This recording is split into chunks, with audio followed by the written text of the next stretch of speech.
So looking back at our last lesson, let's do a warm-up to start out. So pause the video and work through these 3 questions about slope. Okay, see how you did with answers. So the first one, you should get a -2. Second, should get a slope of 3. And the last one should be an undefined slope. The reason for that is right here, the denominator is 0, okay? Cannot have a denominator of 0 in our slope calculation. If we do, we call it undefined. So today's lesson, we're going to work on slope-intercept form. And our objectives will be to write and graph linear equations using our slope-intercept forms. So let's get right into it and start with some vocabulary. A linear equation is an equation that models a linear function. Okay, so what you need to know about that is this word linear implies that when I have an equation, right, that has variables in it, those variables are not raised to a power other than 1.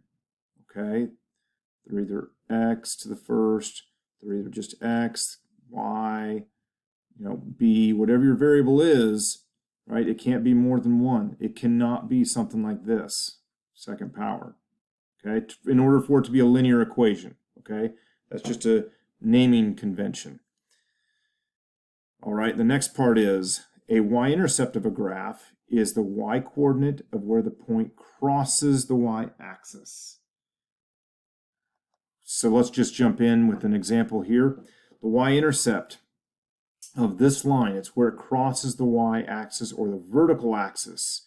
So where it's crossing is right here that I've got circled, okay, and that location is at 0, 3, okay. Now we say our y-intercept is 3 because we're just talking about the y-coordinate, but if we're talking about the point itself, it would be at the location of 0, 3. Try another one here. This line is going to cross at -3. And again, we'll label it as 0, -3. So anytime you're talking about a y-intercept, notice the x-coordinate will always be 0. Now, y-intercept form, and this is the meat of the lesson today. This is our slope-intercept form here. And the reason it's called slope-intercept form, you may be able to tell, is that we have slope as part of that equation represented by the letter m. And we have the y-intercept represented by the letter B.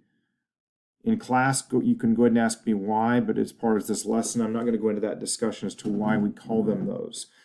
However, what you do need to know is that when we're graphing, we are going to start with our y-intercept, okay? Or in this case, the B. So let's do just that. We want to identify the slope and the y-intercept of this equation. Once we do that, then we can graph it. So, question number 1. Anytime, right? Is it in slope-intercept form already? If we are going to use slope and y-intercept to graph the equation, it has to be in that format, right? Notice we have the y all by itself. Yeah, that's good. We have our slope, right? The slope is just the number, not the x. And we have our y-intercept right there. So it looks like we have everything we need. So we'll answer that yes. And we find the slope, which I told you is the number in front of the x. I will have students that are going to want to tell me the slope is 7x. That is incorrect. The slope is only the 7, or the rate of change is only the 7 in this case. So that tells me that our rise is 7 and it's running 1. So you can rewrite your slope as a fraction if it's a whole number. The y-intercept, on the other hand, is the number that's a constant, right? There's no variable tied to it, and we will keep the sign with that number, so it's going to be a +3. Now we have the things we need to draw the graph. So let's go over to a coordinate plane, and like I told you before, we are going to start with our y-intercept.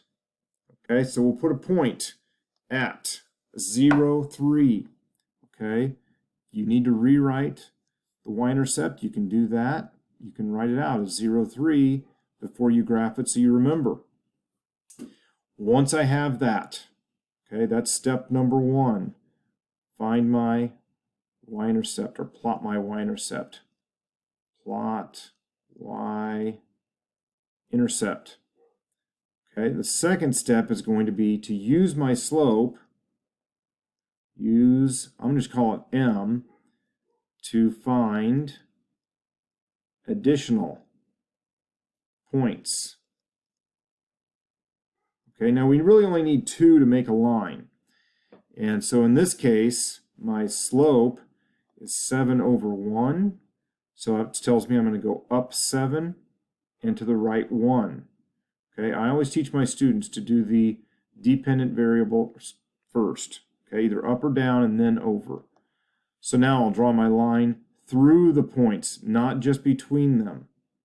Okay, I'm making a graph, and this equation, this mathematical equation with no context, means that my line needs to extend past those 2 points that I'm using. Let's try another one. So my slope, now this time it's a fraction. Well, that's okay. We can use a fraction, right? It tells me what my rise and my run is. Okay, rise is here on top, and the run will be on bottom. That's going to be useful for plotting this. So that's my slope, my y-intercept. And again, use the sign that's with the number, and we get -8. So we'll plot that point. And I'm going to go up 1 and over 2, right? Up 1 over 2 to get to my next point. Well, on a graph like this, right, if they're that close together, we may need additional points to make sure we're drawing a straight line. So we can apply that slope again, and I can go up 1 and over 2 again. Plot another point. I can do it a third time. Do it as many times as you want to make sure you have a straight line. And then I'll go ahead again, draw the line through the points. Let's try one more. So my slope in this case, -3/2, and my y-intercept is 6. So we'll plot my first point at 0, 6, right? It's going to be right up in here. And plot any additional points, right? To find those, I'll go down 3 this time because it's -3, down 3, to the right 2. Okay, and again, you can do additional points if that's necessary. Go ahead and try this one on your own, right? You can just make a sketch. It doesn't have to be a perfect graph. Try to sketch it out what you think it's going to look like, and we'll pause the video here, and then we'll come back. Okay, so in this one you should get your slope is 2 and your y-intercept, your slope is 2 and your y-intercept is 4 on this one. Now, some of you may not have recognized that I need to rewrite this. Okay, I don't have it in slope-intercept form in this case. I want it in slope-intercept form. It's got to be written this way. So your graphs may be a little bit off if you didn't do that. Okay, my slope should be 2. My y-intercept should be 4. I'll plot that with the additional points, and that's what the line should look like to you. So you should have a line that is going up in moderate steepness from left to right. What about this one? It says y equals 8. So is it in slope-intercept form? Well, right now it's not, so I need to rewrite this. Now remember, slope-intercept form, y equals mx plus b. So let's try this. Let's do this. Let's say y equals, now it looks like we have the constant, right? 8. And we don't have a slope, right? So that tells me we are going to put this. Now I have something that's written in slope-intercept form. Okay, it doesn't change, right? Because 0 times x is still 0. I'm just putting this little placeholder in there. And my slope will be 0. My y-intercept will be 8. And this line is going to look like this. Okay? Because I'm not going up in the, or down in the y direction. So my line will always constantly be at 8, and my slope will be 0, right? I'm not going up or down. Let's try one here on your own. And we're just looking for slopes here. So pause the video. So let's see what you got for your answer. And you should have slope is equal to 2 on this one. Let's try another one. Go ahead and pause the video again. Okay. I'm going to guess some of you answered that the slope might be 1, which would be A, but that's going to be incorrect. The slope is actually -1. If there's no number showing up here, right, we can always put that 1 in front of it, even if it's a negative. Makes it -1. Another one. Go ahead and pause the video. Okay, your answer on this one should be 7. Now again, you might have to rewrite your equations so that they're in slope-intercept form. We want the slope term first, the intercept term second. What about the slope for this one? Go ahead and pause the video. Okay, the answer for this one for your slope, you should get 0. So now, how do I write an equation in slope-intercept form? Well, if I'm given the information, it's real easy, right? If I already know the slope and I know the y-intercept, I just need to start with writing my slope-intercept form equation, and I would ask you to do that on every problem. Slow your brains down just a little bit, and then you'll substitute the values in for m and b. And this is what you get.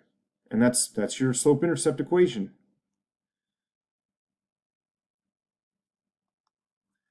And another one, go ahead and pause the video, try this one on your own.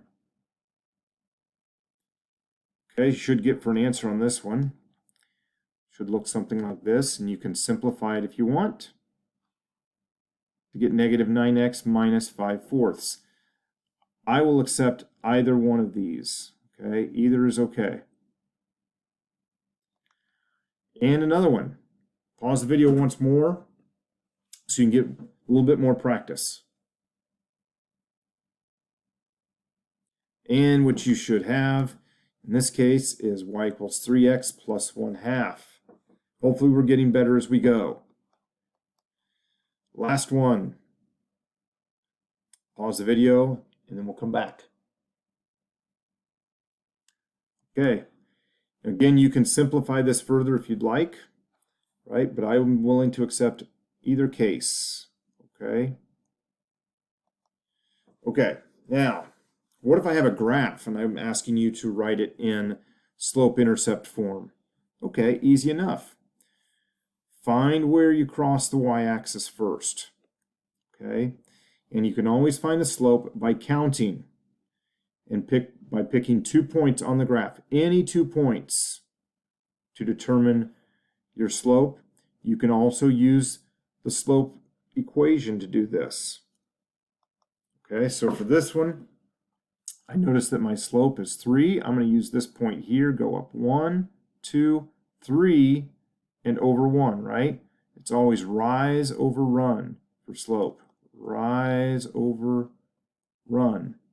The y-intercept is just where it crosses the y-axis. And in this case, we see that it's crossing at 1, so my y-intercept will just be 1. So if I put it in slope-intercept form, I just have to drop my 2 numbers in now, and I get in a slope-intercept form, y equals 3x plus 1. So try this one on your own. Pause the video, and we'll be back to see how you did. Okay. Depending on the way you determine this, you should still get a slope of -3/4. Makes sense. My line is going down from left to right. Your y-intercept crosses at -3, and if I put it into my equation, once I have those values, and I would encourage you, write these out separately before you put them into your equation. Okay? And that's what you should end up with. Okay, we will talk about writing equations from 2 points. We're going to hold off on that till the next section. I'm going to give you one last one to look at.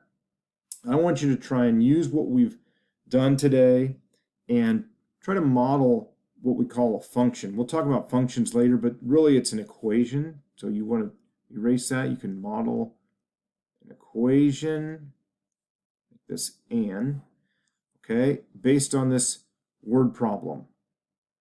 And when you come back tomorrow, come in and ask me what the answer to that one is, and we'll go over it in class.